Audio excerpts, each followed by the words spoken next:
Hello, welcome back my friends. কেমন আছো তোমরা সবাই? আজকে অনেক দিন পর তোমাদের সঙ্গে সবার দেখা। মাঝখানে একটা সমস্যায় চলে আসছিলাম, তো ভিডিওটা কন্টিনিউ করতে পারিনি, সরি ফর দ্যাট। আর তোমাদের এত বেশি ভালোবাসার জন্য অনেক বেশি ব্লেসফুল। আজকে আমরা সিম্পল কিনিশিয়ান মডেল নিয়ে আলোচনা করব। তোমাদের অনেক বেশি ডিমান্ডেড চ্যাপ্টার। চলো আজকে এই চ্যাপ্টারকে খুব ভালোভাবে শুরু করা যাক। আর সিম্পল কিনিশিয়ান মডেল কি বলে সেটাও আমরা জানি। চলো তাহলে শুরু করি।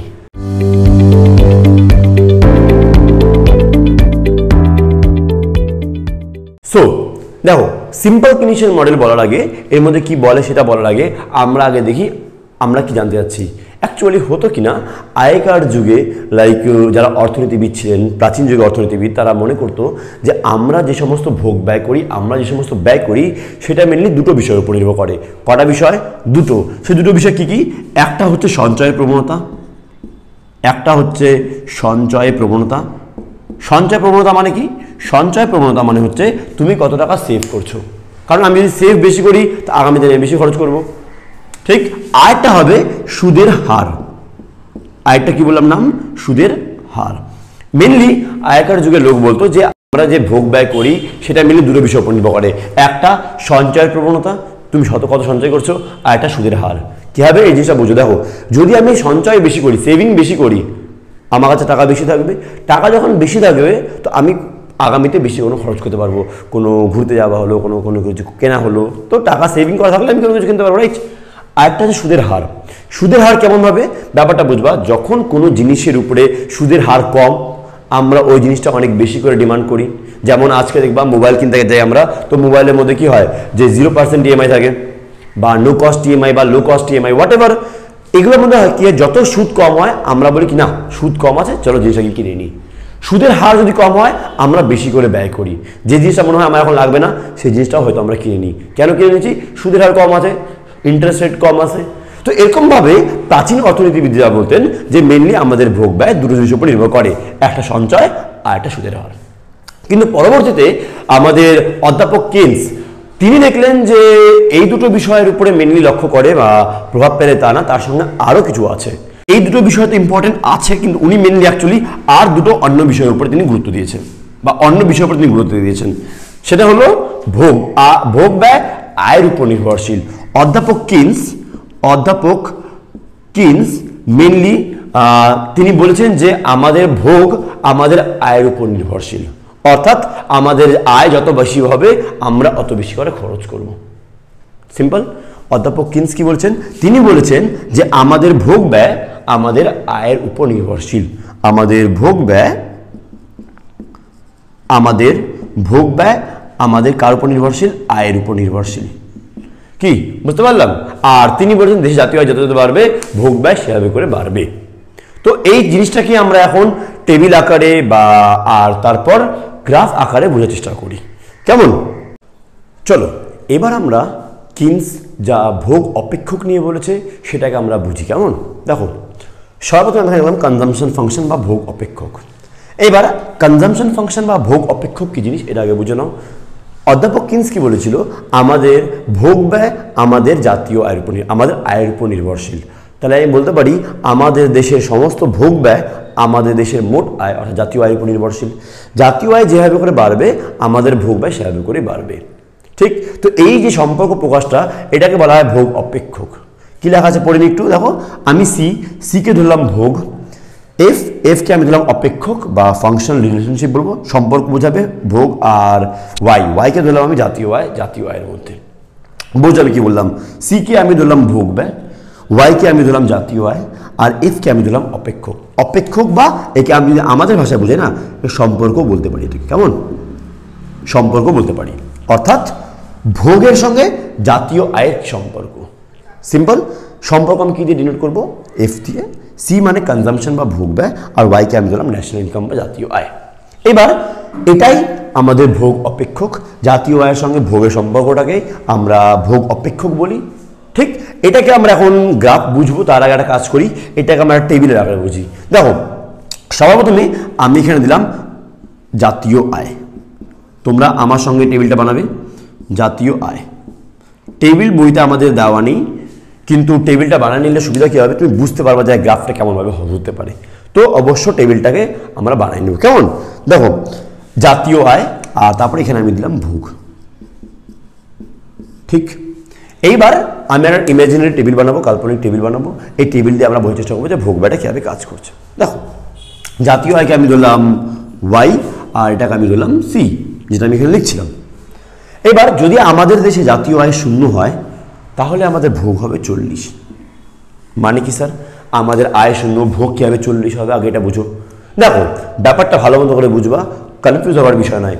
যদি আজকে আমাদের আয় 1 টাকাও না হয়, আমরা কি না খেয়ে মরে যাব? মাঝখানে 2 বছর আগে করোনা আসছিল, সবার কাজ বন্ধ হয়ে গেছিলো। তোমরা আমাকে কমেন্ট সেকশন করবা তোমাদের ওখানে কি আপডেট ছিল। বাট যখন আমাদের এদিকে এখন কাজ বন্ধ হয়ে যায়, তারপরে কি আমরা না খেয়েছিলাম? না স্যার, খেতাম তো অবশ্যই। কীভাবে খাইতাম? আমরা যেটা আগের সেভিং করে রাখছি, অনেক আগের থেকে সেভিং করে টাকা কিছু বাঁচায় রাখছি, ওই টাকা দিয়ে কিছু এখন খাইতে হবে।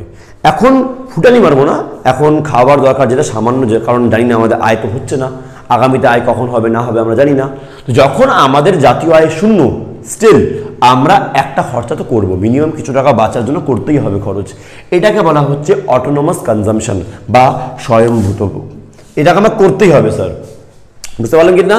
এটাকে আমাকে বলা হয় স্বয়ংভূত, বা স্বয়ংভূত বলবো না, এটাকে আমি বলবো মানে আমাকে ভোগ করতেই হবে অ্যাকচুয়ালি। কথা বুঝতে পারলাম? বললাম না যে আমার যদি জাতীয় আয় 0 হয়ে যায় তবুও আমি কিন্তু কিছু টাকা ভোগ তো করবো। কীভাবে ভোগ করবো? এই ভোগটা করবো আমি হচ্ছে আমার আগের সেভিংস থেকে। এইবার আমি ধরলাম যে আমার জাতীয় আয় বাড়লো, আমার জাতীয় আয় 100 হয়ে গেল, আমার ভোগটাও বাড়বে।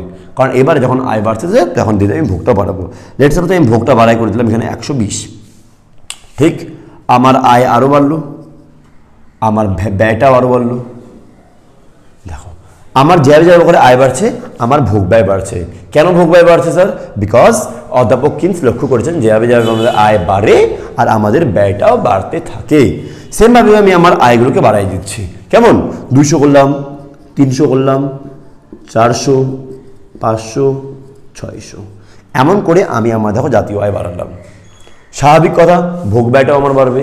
ভোগ ব্যয় কত হইলো?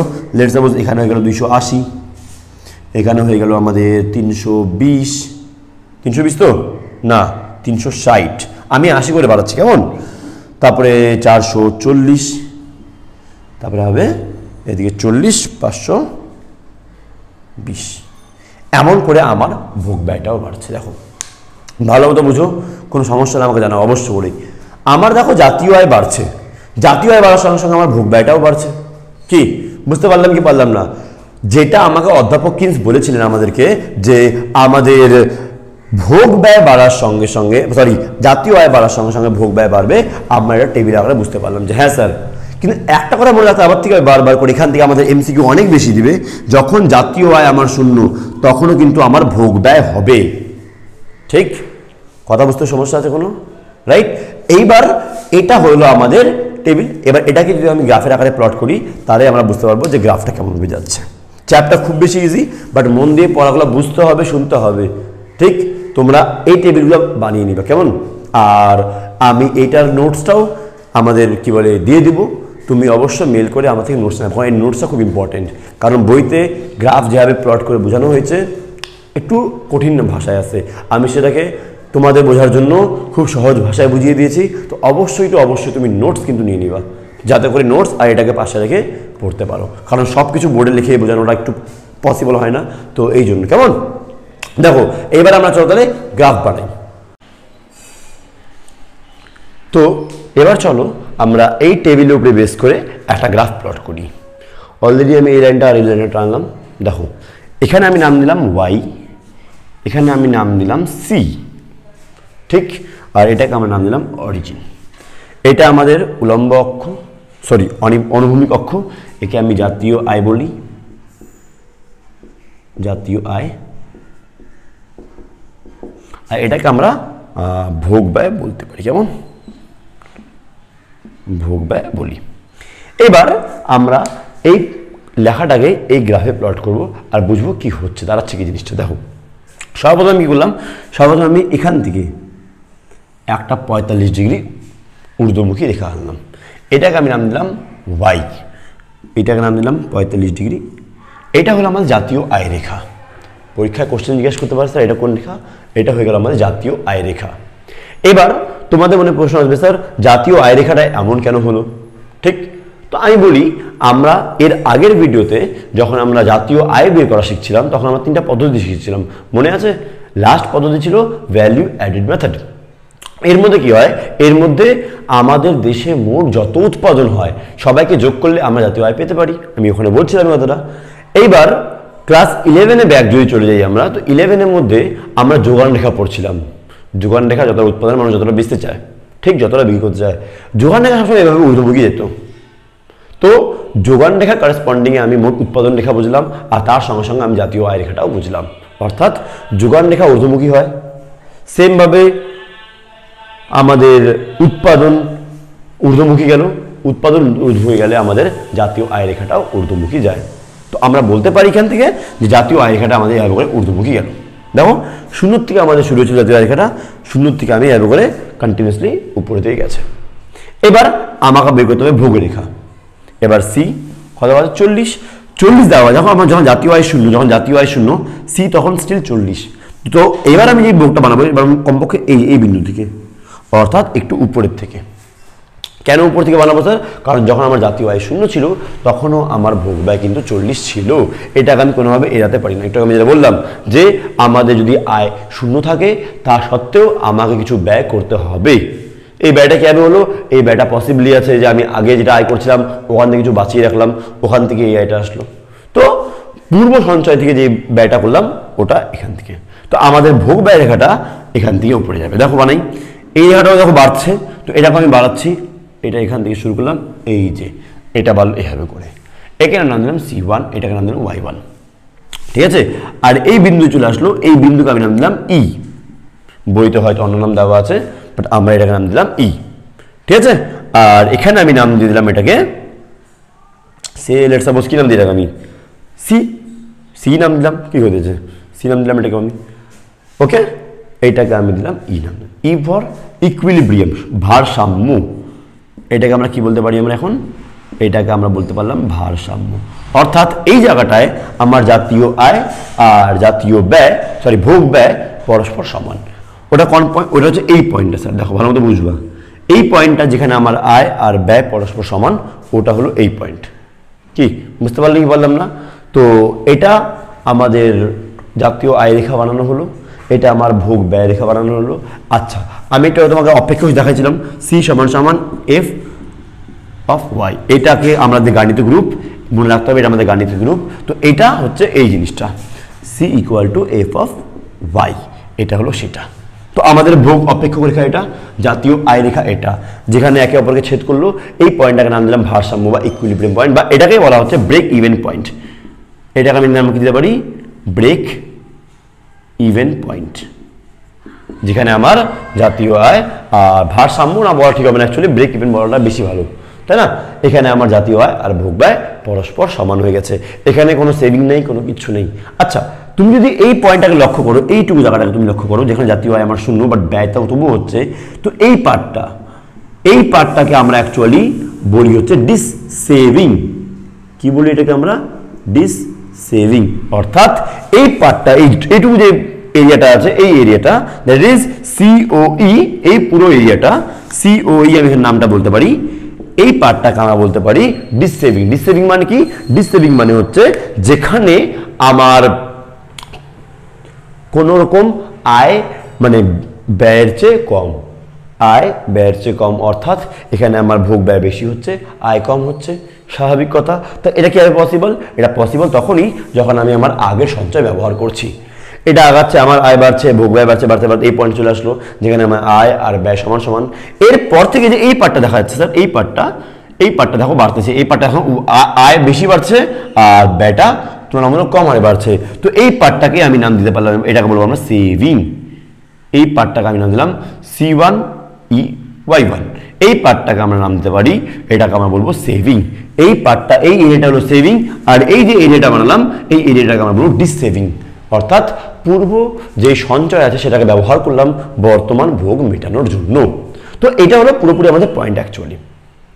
আশা করি তোমাদেরকে আমি এই পয়েন্টটা ভালো মতো করে বোঝাতে পারলাম। ঠিক। এবার আরেকটা জিনিস, আচ্ছা এখান থেকে আমি যে লাইনটা টানবো এটা হচ্ছে আমাদের এই যে এটাকে আমি নাম দিলাম এম, ঠিক আছে। এটা হচ্ছে আমাদের যে জাতীয় আয়টা, যেখানে আয় আর ব্যয় পরস্পর সমান। এই জায়গাটা কি, এই জায়গাটায় আমাদের আয় আর আমাদের ব্যয় পরস্পর সমান হয়ে গেছে। এই এম বিন্দু যেখানে বানালাম এখানে আমাদের জাতীয় আয় আর ব্যয় যে 200 টাকাটা যে আছে এই জায়গাটা আমাদের সমান হয়ে গেছে। আশা করি তোমাকে আমি এই গ্রাফটা খুব ভালোভাবে বোঝাতে পারলাম। কোনো ডাউট কোনো কিছু থাকবে? অ্যাকচুয়ালি এই হলোটা কি যে আমি এর আগে গ্রাফটা প্লট করেছিলাম, তো দেখো লেখাগুলো একটু চেঞ্জেস মনে হচ্ছে তাই না। তো এটা অ্যাকচুয়ালি বানাইছিলাম, এরপর অন্য বৈশিষ্ট্য বোঝানো শুরু করলাম, বাট এটা স্কিপ হয়ে গেছিলো, তো আমি আবার এখন এটা রেকর্ড করে বোঝালাম। তো দেখো কোনো সমস্যা হলে বুঝতে, কোনো কিছু ডাউট থাকলে অবশ্যই আমাকে কমেন্ট সেকশনে জানাও। তোমাদের এত বেশি ভালোবাসা আমাকে মোটিভেট করতেছে এই ভিডিওটা ভালো করার জন্য, ঠিক। আর যারা তোমরা এখন অবধি লাইক শেয়ার বা সাবস্ক্রাইব করো না অবশ্যই করে দিবা। আর এটাকে খাতায় নামাতে হবে, কিন্তু খালি দেখে নিয়ে বুঝলে হবে না। খাতায় যতক্ষণ নামাবে না ততক্ষণ ডাউটস বেরোবে না, ঠিক আছে। তোমাদের যারা ডাউট আছে আমাকে কমেন্ট সেকশনে জানাও, আমি নেক্সট ভিডিওতে সেটাও কভার আপ করার চেষ্টা করব, ঠিক। এবার আমরা এরপরে চলে যাচ্ছি তাহলে আমাদের নেক্সট পার্ট, যেটা হচ্ছে এটাকে দেখে আমরা কি অবজার্ভ করলাম, এর বৈশিষ্ট্য কি, কিনসের কি বৈশিষ্ট্য সেটা কেমন। এবার দেখো আমাদের অধ্যাপক কেন্স এই গ্রাফকে নিয়ে কিছু কিছু বৈশিষ্ট্য বলেছে, সেই বৈশিষ্ট্যগুলো কি সেটা আমরা এখন বোঝার চেষ্টা করি, ঠিক আছে। আচ্ছা ওর আগে বলে দিই, আমি এখানে একটা বিন্দু এম দিলাম আর এখানে একটা বিন্দু নামটা আমি ই দিয়েছি, ঠিক আছে। এবার দেখো কি লেখা আছে, তিনি প্রথমে কি বলছিলেন, তিনি প্রথমে বলছিলেন ভোগ অপেক্ষকটি সি এবং ওয়াই এর মধ্যে একটি স্থায়ী সম্পর্ক প্রতিষ্ঠিত করে। অর্থাৎ ভোগ অপেক্ষক মানে সি সমান সমান এফ অফ ওয়াই। এর মধ্যে বলা হচ্ছে যে ভোগ অপেক্ষক অর্থাৎ ফাংশন এফটা সম্পর্কটা ওয়াই আর সি জাতীয় আয় এবং ভোগ ব্যয়ের মধ্যে একটা স্থায়ী সম্পর্ক প্রতিষ্ঠিত করে। অর্থাৎ জাতীয় আয় যেভাবে যেভাবে পরিবর্তন হবে ভোগ ব্যয়টাও আমার সেভাবে করে পরিবর্তন হবে। কি লেখা, অর্থাৎ ওয়াই এর পরিবর্তন সাথে সাথে সি এরও পরিবর্তন হবে, জাতীয় আয়ের পরিবর্তনের সাথে সাথে ভোগ ব্যয়েরও পরিবর্তন হবে। 2 নম্বর বৈশিষ্ট্য তিনি কি বলছেন, তিনি বলছেন প্রান্তিক ভোগ প্রবণতার মান 0 অপেক্ষা বেশি কিন্তু 1 অপেক্ষা কম। এবার 2 নম্বর বৈশিষ্ট্য তিনি কি বলছেন, তিনি বললেন যে প্রান্তিক ভোগ প্রবণতা, প্রান্তিক ভোগ প্রবণতা। স্যার এটার কি মানে, এটার মানে হচ্ছে যখন আমার আয় বাড়লো, অর্থাৎ আমার আয় আগে যা ছিল এখন সেটা বাড়লো, যদি আমি যতটা আমার এক্সট্রা আয় হলো ওর সব টাকাটাই আমি খরচ করে দিই। ভালো মতো শুনবো আমি কি বললাম, যদি আমি যত টাকা আমার এক্সট্রা আয় হলো, আমার যদি লেট সাপোজ 100 টাকা আয় আগে হতো তখন আমি খরচা করতাম 40 টাকা, আজকে আমার আয় বেড়ে গেলো 200 টাকা, তাহলে আমি যদি এক্সট্রা যে 100 টাকা যে আমার আয় বাড়লো এর জন্য আমি যদি আমার খরচা 140 করে দিই তাহলে কি হলো, আমার এক্সট্রা 100 টাকা খরচা করে দিলাম এক্সট্রা, তাহলে আমার প্রান্তিক ভোগ প্রবণতা হবে আমার তাহলে ওই ক্ষেত্রে 1। প্রান্তিক ভোগ প্রবণতা কি হবে তাহলে ওই ক্ষেত্রে 1, মানে 100/100। আর এখন যদি আমি এই এক্সট্রা 100 টাকা বাড়লো আর যদি আমি আমার আয় স্টিল 40 মানে আমার ব্যয় স্টিল 40 রাখি, ইন দিস কেস আমার ক টাকা স্যার বাড়লো প্রান্তিক ভোগ হইলো আমার এক্সট্রা 0, তো 0/100 সমান সমান 0, ঠিক আছে। কি লেখা আছে তাহলে, এখানে বলে যে প্রান্তিক ভোগ প্রবণতার মান 0 থেকে বেশি হবে, অর্থাৎ আমার ভোগ ব্যয় বাড়বে কেন্সের মতে, কারণ আমার আয় বাড়ছে, কিন্তু সবটাই হবে না, মানে যত টাকা আমার এক্সট্রা বাড়ছে সবটাই করবো না, কিছু টাকা কম করবো, ওটাকে আমি সেভিং করবো। দ্যাট মিন আমার প্রান্তিক ভোগ প্রবণতা 0 থেকে বেশি হবে কিন্তু 1 অপেক্ষা কম হবে, ঠিক আছে। বাড়তি আয়ের যে অনুপাত বাড়তি ভোগ ব্যয় খরচ করা হচ্ছে সেটিকে আমরা প্রান্তিক ভোগ ব্যয় বলি।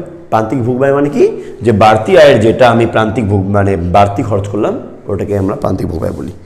3 নম্বর বৈশিষ্ট্য কি বলা হচ্ছে, গড় ভোগ প্রবণতা আয় বাড়ার সাথে সাথে কমে আসে। কি বললাম, গড় ভোগ প্রবণতা, এভারেজ আমার খরচ করার ইচ্ছা, প্রবণতা মিনস ইচ্ছা, ওকে। তো এভারেজ মানে আমার যত টাকা আয় বাড়ছে আমি সব টাকা খরচ করার ইচ্ছা আমার হচ্ছে না, এখন আমার কিছু টাকা সেভ করারও ইচ্ছা হচ্ছে। কি বলা হলো এখানে, গড় ভোগ প্রবণতা আয় বাড়ার সাথে সাথে আমাদের কি হয়, কমে আসে। এটা 3 নম্বর বৈশিষ্ট্য। আর 4 নম্বর বৈশিষ্ট্য হচ্ছে জাতীয় আয় বাড়ার সাথে সাথে প্রান্তিক ভোগ প্রবণতা হয় একই থাকবে না হয় কমে আসবে। কি বললাম, আয় বাড়ার সাথে সাথে আমার খরচ করার ইচ্ছা সেম থাকবে আর না হয় কমে আসবে। সেম থাকবে বলতে কি বোঝাচ্ছি, সেম থাকবে বলতে বোঝাচ্ছি যদি আমার 100 টাকা আয় হতো 40 টাকা ব্যয় করতাম, আয় হলো 200 টাকা 80 টাকা খরচ করি, মানে এক্সট্রা 100 টাকা আয়ের জন্য এক্সট্রা 40 টাকা খরচা। তো প্রান্তিক ভোগ ব্যয় হয় একই থাকবে আর না হয় কমতে আসবে। এটা হলো 4 নম্বর বৈশিষ্ট্য। আশা করি আমি এই গ্রাফ আর এই বৈশিষ্ট্যগুলো তোমাকে বোঝাতে পারলাম। স্যার এই বৈশিষ্ট্যগুলো বইতে দেওয়া আছে, বাট অনেক ভারী ল্যাঙ্গুয়েজ দেওয়া আছে, আমি যেটা বললাম তোমাকে একটু আগে। তো অবশ্যই তুমি এই নোটসগুলো আমার থেকে কালেক্ট করে নেবে, বা আমি যা যা বললাম সেটাকে খাতায় নোট ডাউন করে নেবে, কেমন? তাহলে তোমার পড়তে আর বুঝতে অনেক বেশি ইজি হয়ে যাবে। ঠিক, এবার আসি আমরা নেক্সট টপিকে আমাদের। দেখো চলো এবার তাহলে আমরা ভোগ প্রবণতাকে, ভোগ অপেক্ষকে বা ভোগ প্রবণতাকে আমরা কবে ভাগ করে দেখি। দেখো ভোগ প্রবণতাকে একটু আগে আমি গ্রাফটা প্লট করলাম, বুঝালাম, ওকে আমরা কভাবে ভাগ করি। ভোগ প্রবণতা দুভাবে ভাগ করা যায়, গড় ভোগ প্রবণতা বা APC, average propensity to consume. এটাকে বলা হয় এপিসি, কারণ এত বড় নামটা আমি বলবো না, এপিসি বলবো, এভারেজ প্রপেন্সিটি টু কনজিউম, গড় ভোগ প্রবণতা। আর এটাকে বলা হয় প্রান্তিক ভোগ প্রবণতা বা MPC, marginal propensity to consume.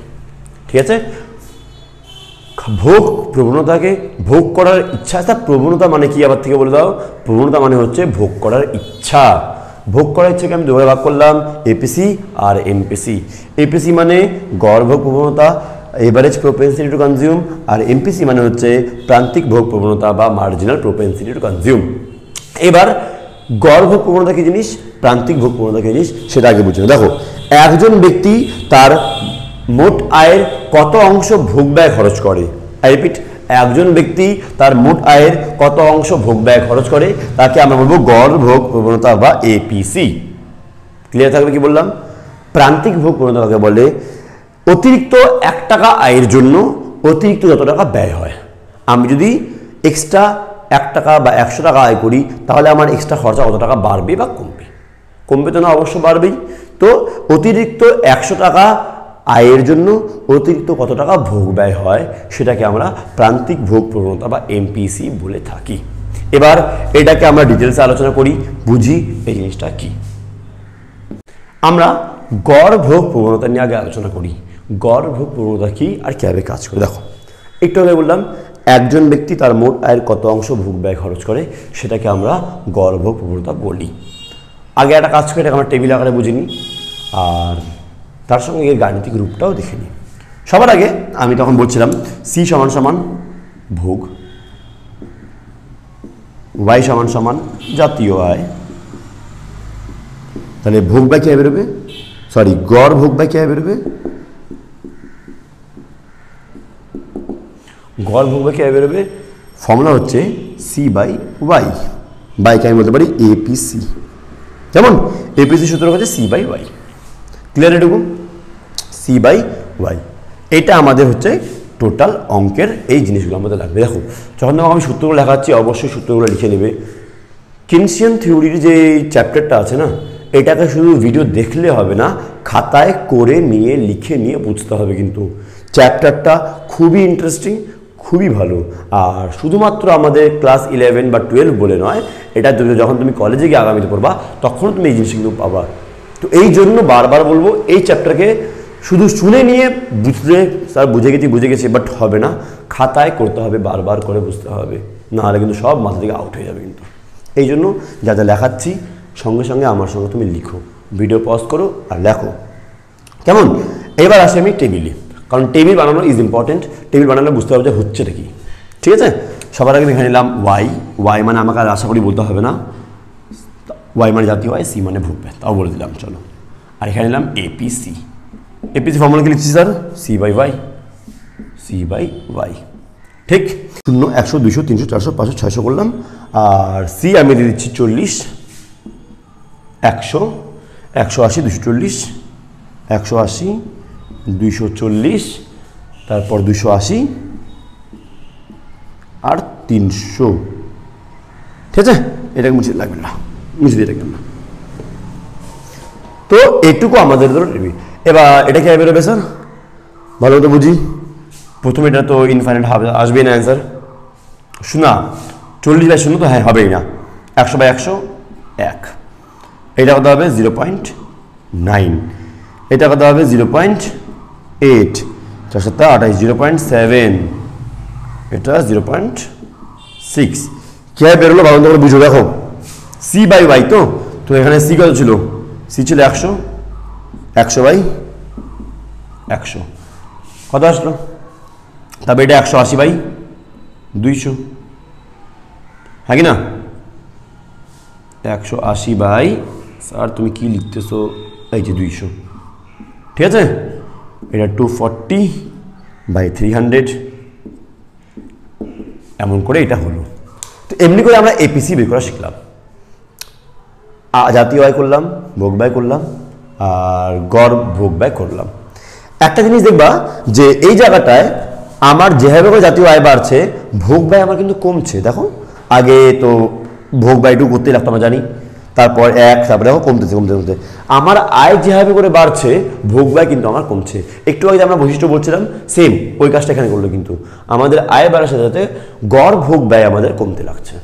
ঠিক, এবার এটাকে আমরা একটু প্লট করে নিই গ্রাফে, তবে বুঝি। দেখো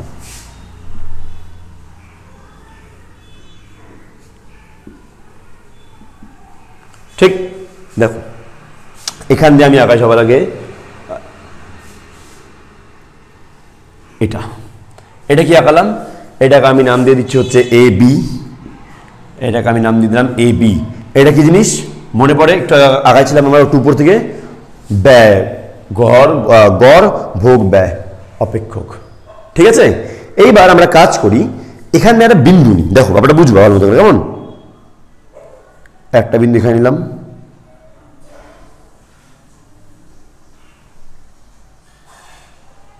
একটা বিন্দু এখানে নিলাম, এটা ছেদ করলো এখানে, এইটা ছেদ করলো এখানে। আঁকাটা বুঝতে পারছি।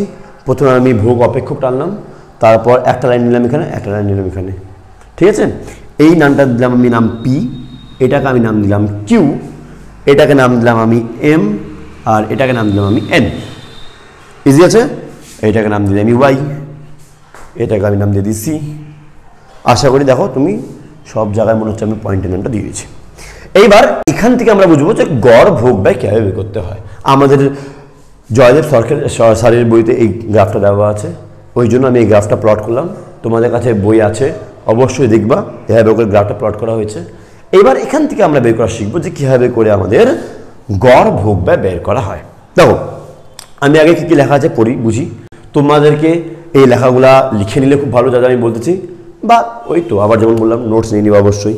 কী লেখা আছে এখানে চিত্রের মধ্যে, ও ওয়াই অনুভূমিক অক্ষে, যে ও ওয়াই অনুভূমিক অক্ষে, এখানে আমরা জাতীয় আয় নিলাম। কি নিলাম এই জায়গাটায় আমরা, জাতীয় আয়, ঠিক। এটাকে আমি কি নাম দিলাম, জাতীয় আয় রেখা অঙ্কিত করা আছে। আর ওসি অক্ষে কি অঙ্কিত করালো, ওসি অক্ষে আমরা করলাম ভোগ ব্যয়, ভোগ ব্যয়, ঠিক আছে। মনে করি এবি একটা ভোগ অপেক্ষক, এবি কি একটা, এবি একটা ভোগ অপেক্ষক। এই ভোগ অপেক্ষকের উপর পি এবং কিউ দুটি বিন্দু নেওয়া হলো, পি একটা বিন্দু নেওয়া হলো, কিউ একটা বিন্দু নেওয়া হলো। ইজি আছে বুঝতে, দুটি বিন্দু নেওয়া হলো। পি বিন্দু থেকে আমরা পি এম লম্ব টানলাম, আর কিউ বিন্দু থেকে আমরা কিউ এন লম্ব টানলাম। সুতরাং এবার এই জায়গাটা বুঝতে হবে, সুতরাং গড় ভোগ প্রবণতা আমরা কীভাবে বের করবো, গড় ভোগ প্রবণতা আমরা এপিসি বলে থাকি। দেখো ও বিন্দু থেকে পি বিন্দুতে, সবার আগে আমি বললাম গড় ভোগ প্রবণতা পি বিন্দুতে কীভাবে আসবে। দেখো প্রথমে এটা আমার ভোগ ব্যয়, এটা আমার জাতীয় আয়, তাহলে আমার এখানে সূত্র কি আছে, এপিসি সূত্র কি, সি বাই ওয়াই, অর্থাৎ P M by O M. গড় ভোগ প্রবণতার সূত্র কি হলো, পি এম মানে ভোগটা প্লাস মানে বাই জাতীয় আয়টা। আরটা আমি যদি কিউ বিন্দু করতে চাই, যদি আমার কিউ বিন্দু বের করতে হয়, তাহলে কি হবে, Q N by O N, Q N by O N. এটা আমার কি বেরোলো স্যার, এটা আমার বেরোলো গড় ভোগ প্রবণতা। আশা করি বুঝতে পারলাম। এবার দেখো কি বলে, আর বইতে বলে গড় ভোগ সাথে গড় ভোগ প্রবণতার মানে আয়ের উপর নির্ভরশীল। দেখো আমরা আয় আলাদা আলাদা বানাইছি, এটা একটা আয় বানালাম, এখানে একটা আয় বানালাম, তো ওর উপরে কিন্তু এটা চেঞ্জ হচ্ছে। এটা জাতীয় আয় রেখা বানালাম, এটা জাতীয় আয় রেখা বানালাম, ঠিক আছে। তো আলাদা আলাদা আয় রেখার উপরে আলাদা আলাদা আমাদের অ্যান্সার আসছে। তো আমরা বলতে পারি এখান থেকে যে গড় ভোগ প্রবণতার মান আয়ের উপর নির্ভরশীল, আয় আলাদা আলাদা হলে গড় ভোগ প্রবণতা আলাদা আলাদা হতে পারে। আশা করি এটা বুঝতে পারলাম। এবার এরপর টপিক যেটা আমাদের বাঁচলো সেটা সঞ্চয় প্রবণতা ওর আগে আছে প্রান্তিক ভোগ প্রবণতা। ঠিক, ওটা আমরা আজকে সময় অনেক বেশি হয়ে যাচ্ছে, ওটা আমরা নেক্সট ক্লাসে শিখবো। ঠিক, নাহলে ভিডিওটা অনেক বেশি বড় হয়ে যাবে। খুব তাড়াতাড়ি এই ক্লাসটা আসছে, তোমাদের সাপোর্ট দেওয়ার জন্য এত বেশি অনেক অনেক ধন্যবাদ। দেখা হচ্ছে আমাদের নেক্সট ক্লাসে, ততক্ষণ থ্যাংক ইউ সো মাচ।